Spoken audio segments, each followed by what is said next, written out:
Review One Piece chapter 1059.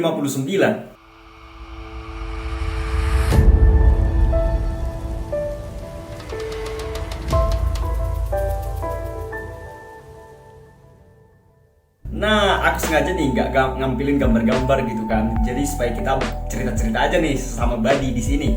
Nah, jadi di chapter 1059 ini itu sangat-sangat mengejutkan ya. Banyak hal yang di luar imajinasi kita. Dimana kita udah melihat bahwa ada pertempuran di Amazon Lily. Tapi sebelum di sana, sebelum sesuatu yang mengagetkan ini, kita di flashback dengan dimana si Marco itu menyebutkan bahwa era ini merupakan eranya Luffy dan kawan-kawan. Nah, jadi dia harus mempersiapkan diri dan istilahnya Ace bangga banget nih sama Luffy gitu kira-kira.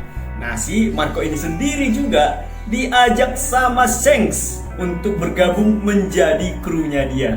Tapi ini nggak pertama kalinya nih Shanks mengajak Marco untuk bergabung dengan kru bajak lautnya si Shanks, karena dia sebelum istilahnya bertemu dengan Shirohige, bukan sebelum bertemu, pas bertemu dengan Shirohige di kapal bajak lautnya Shirohige.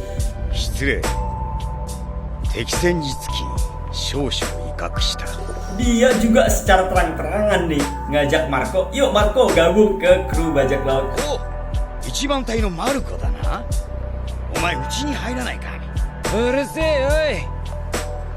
Kira-kira kayak gitu di hadapan Shirohige, bayangin. Karena memang si Marco ini emang kuat ya. Si Marco ini kan istilahnya salah satu komandan dari Shirohige. Dan walaupun tampak lebih muda dibandingkan dengan yang lain, si Marco ini sebenarnya udah tua. Dan juga si Marco ini kuat banget dengan kemampuannya yang bisa menahan dua commander atau dua komandan dari Kaido bajak laut Beast, yaitu Queen dan King. Dan King ini kan sebenarnya dengan body di atas 1 miliar, mereka itu potensinya sangat besar dan kuat-kuat pula dan masih muda pula, stamina-nya istilahnya besar gitu lah ya. Nah, dengan dua komandan ini si Marco bisa nahan gitu. Lama banget dari pertarungannya, dia ngehajar lagi tuh si King dan si Queen. Bahkan sampai lempar-lempar gitu kan.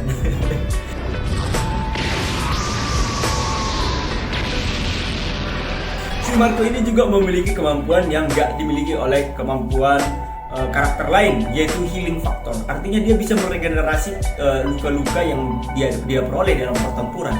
Selain itu, selain dia bisa meregen dirinya sendiri, dia juga bisa meregen orang lain dengan api biru milik Phoenix-nya dia. Artinya dengan kemampuan api birunya yang selain panas, dia juga bisa menghealing gitu. Jadi selain bisa memberikan damage, dia juga bisa memberikan istilahnya mengabsorb damage dan juga bisa menghealing gitu.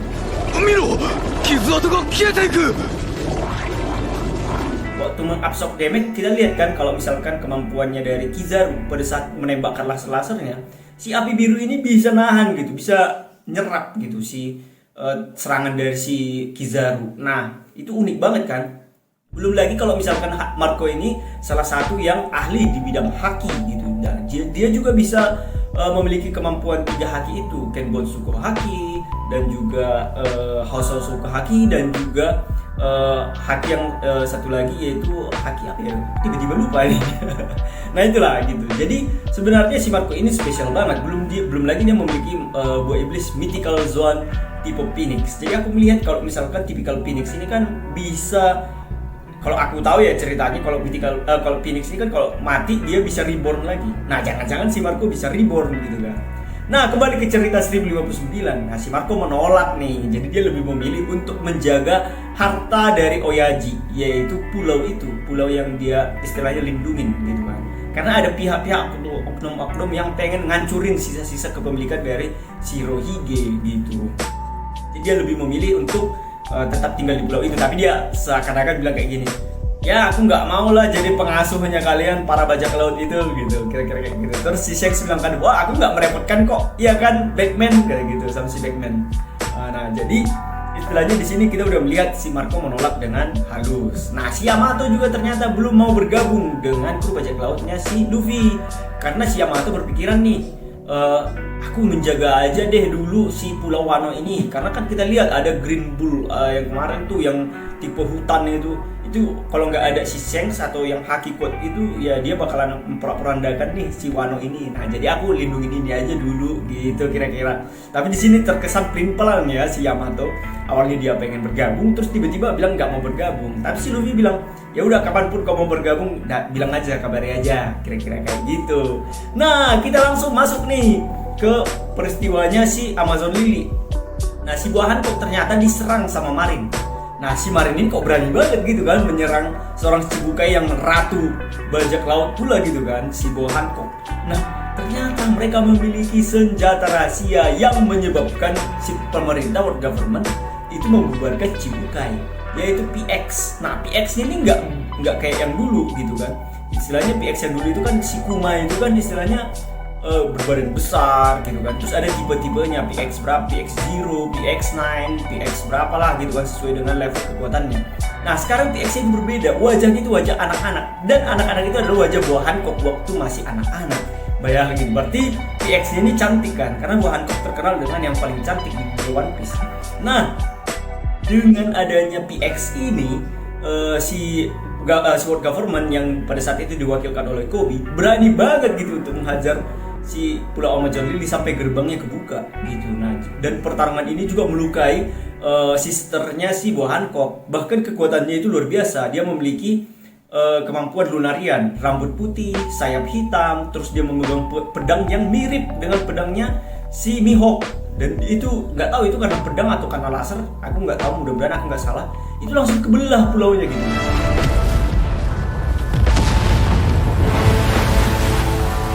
Dan juga si PX ini juga memiliki kemampuan manipulasi api karena ada api di punggungnya seperti Lunarian gitu kan. Dan dia juga istilahnya bisa menahan serangan-serangan yang luar biasa. Misalkan pada saat itu Blackbird datang juga kan. Wah ini epicnya. Si Blackbird datang ternyata dari belakang pada saat Marin menyerang. Dan terjadilah pertempuran ini. Jadi anggotanya Blackbird itu nggak bisa menahan serangannya si PX ini gitu kan. Wah itu kacau sih. Terus mereka kayak wah kaget, si Blackbird juga kaget, wow ini PX yang punya pemerintah yang bikin istilahnya dan tanda kutip Chichibukai dibubarkan. Dan ingat jangan lupa si Blackbird ini di sini udah Yonko loh. Bayangkan sekelas Yonko bertarung dengan PX, si PX ini si Blackbird ini kewalahan gitu, baru satu coba. Gila kan, sekelas Yonko. Bayangkan berarti kalau misalkan lah PX ini di bawah Yonko gitu kan, baru satu, gimana kalau lusinan bahkan ratusan, bisa-bisa Yonko kewalahan juga kan. Nah tapi yang lebih mengkagetkan di sini bukan itu, si Blackbird itu datang ke Amazon Lily buat mengambil buah iblisnya si buah Hancock gitu. Nah kita udah tahu kan kalau misalkan si Blackbird ini udah pernah membaca buku tentang Devil Fruit dan kemampuan beserta potensinya.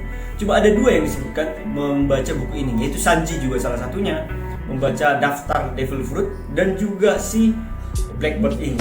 Jadi si Blackbird ini dari awal udah tahu nih mana buah iblis yang dia target, dan salah satunya adalah buah iblisnya si buah Hancock. Nah yaitu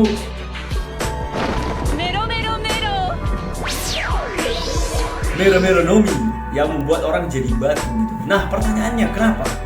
Berarti si Blackbird ini udah istilahnya paham nih potensi dari si buah iblis buah Hancock ini. Jangan-jangan dia bisa men-unlock atau awakeningnya si tipe buah iblis ini luar biasa. Kita nggak dikasih tahu ya buah iblis ini untuk dia atau untuk krunya dia, tapi setidaknya buah iblis ini spesial gitu. Nah jadi dengan meng-unlock kemampuan ini jangan-jangan bisa menyempurnakan kru bajak lautnya si Blackbird. Nah kemudian kita lanjut nih ceritanya, pertarungan antara buah Hancock dan juga Blackbird.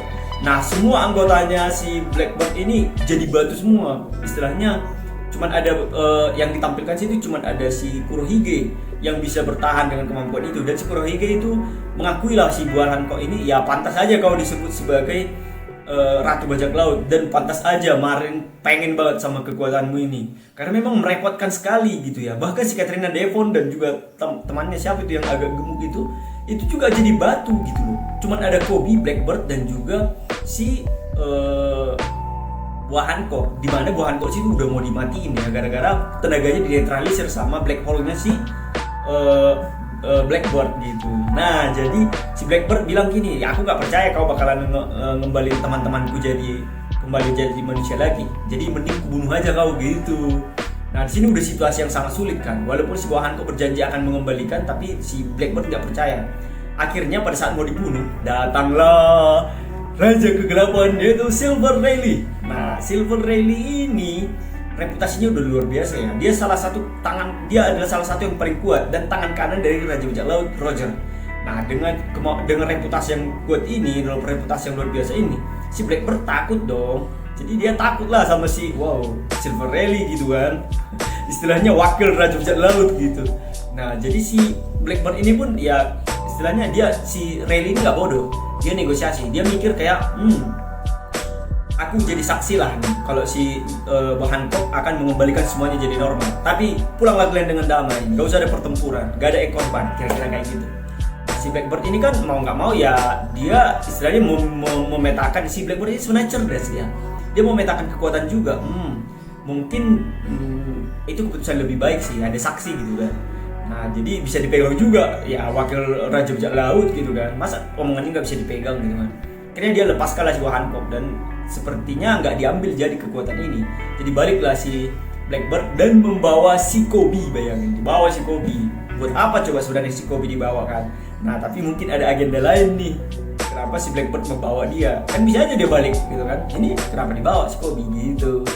Nah si Silver Rayleigh ini juga kan istilahnya setelah udah pergi semua yang lain itu, si Blackbird juga udah pergi. Dia bilang kita yang sebenarnya beruntung. Karena ya dengan umurku yang sekarang, dengan stamina yang sekarang ini belum tentu si Silver Rayleigh ini bisa mengalahkan si Blackbird yang di prime time dan memiliki dua buah iblis juga, yaitu Yami Yami Nomi Black Hole dan juga Gura Gura Nomi tipe gempa atau getaran. Itu luar biasa banget dengan stamina yang kuat banget gitu kan, dengan tubuh yang aneh juga. Jangan-jangan si Blackbird ini punya stamina 3 orang gitu kan, karena dia memiliki kemampuan mengambil buah iblis yang lebih dari satu gitu. Jadi Silver Rayleigh ya istilahnya reputasi pula yang menyelamatkan kita gitulah kira-kira gitu kan. Nah jadi di sini menariknya, jadi si Blackbird itu salah satu yang sangat kuat, itu yang pertama. Terus yang selanjutnya si pemerintah government ini sudah memiliki kemampuan yang luar biasa gitu dibandingkan dengan Chibukai yang dulunya, dan ini lebih bisa dikendalikan karena robot gitu kan